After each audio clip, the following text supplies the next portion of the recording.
What's up, guys? Today I wanted to talk about Jon Watt's comments regarding practical web swinging effects. He made a comment recently about, hey, not to do any type of stunt man when it comes to web swinging, that it just looks like a monkey on a vine, like to stay away from it at all costs. Now, the reason why this comment is making its round online, becoming viral, is because new footage has released from the set of Spider-Man Brand New Day, and they seem to be going the practical route when it comes to web swinging for this, for this shot. The issue being is that many people have started attacking, Jon Watt, to be like, oh, I'm so glad he's not directing this movie. He doesn't know what he's talking about. And I'll come out, and I may be the only one, but I'll say Jon Watt is 100% correct. Practical web swinging does look bad. It looks worse than a monkey on a vine. It looks horrendous. I don't know about you guys, but the last movie I recall that actually had a shot like that was TASM 1, okay? And it was probably by far the worst shot in the entire movie. And they had a practical visual effects when it came to web swing. They had a stunt man on a rig similar to that of a Brand New Day, but it seemed to be a bigger rig, and they had him trying to simulate the web swing. And the problem with trying to have a stuntman simulate web swinging is physics. And that is something you can't ignore. That is something that you really can't simulate, especially in the conditions that they have in Brand New Day, okay? Because if you think about web swinging, first off, it's a superhuman individual. So he's shooting a web line, it's attaching to a building, there's going to be tension on that web line. Once it holds its weight, that's going to have an impact on Spider-Man's body going through the G-forces of how fast he's swinging. All of that is going to have an impact, and then the pendulum of him swinging going to the next one. And that is something extremely hard to simulate, especially with the rigs that they have. Because if you look at any of the footage, he's going back and forth. And if you notice his body, there's not a lot of physics taking place on his body in the same instance that it would be if he was actually swinging from a web strand, if he was actually swinging from a rope.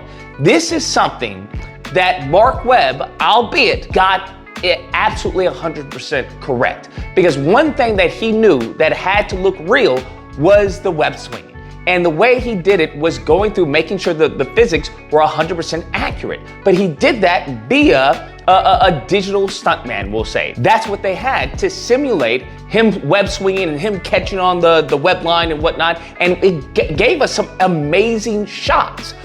That's not to take a dig at a Raimi Spider-Man, because I think Raimi is really cinematic. It's smooth like butter. And I think that is a very different take on the web swinging than Mark Webb's very hard and very, realistic in a sense, as much as you can, bring realism into this activity, mode of transportation, when it came to the physics route that he took.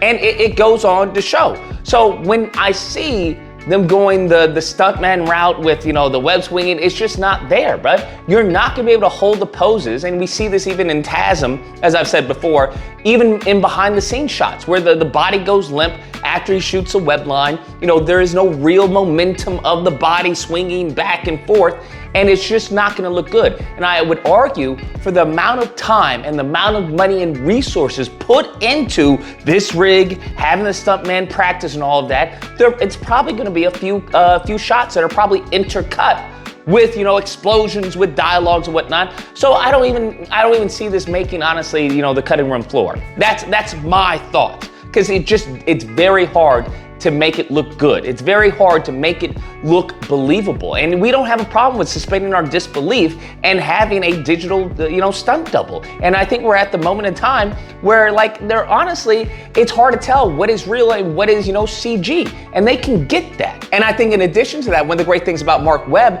is that they use the stuntman as reference for the digital animators, for the digital stuntmen, we'll say. They'll use it to see how the body, reacts when someone jumps off a rope. And it was a more controlled environment that it was mainly used for reference for the animators when it came time to animating Spider-Man. So they got the best of both worlds. You got a realistic physics from a human being jumping off and holding a rope and swinging, seeing how the body relays, the overlaps and all of that.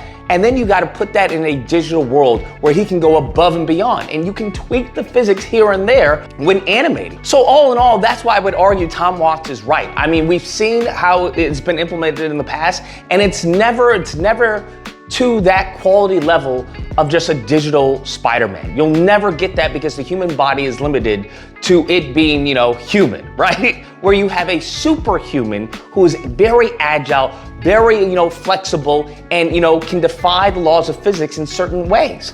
And you're just not gonna be able to portray that to really give justice to a character like Spider-Man with a stuntman. Now, am I willing to be wrong once the movie comes out? By all means, but I highly doubt it. Nevertheless, that's my thoughts on the situation. Let me know what you guys think. Whether you think John Watts is off or whether you think, they can pull it off this time. Never know. Anyways, hope you guys enjoyed it. If you did, like I said, hit the like button, comment, share, subscribe. Until next time, guys, keep animating.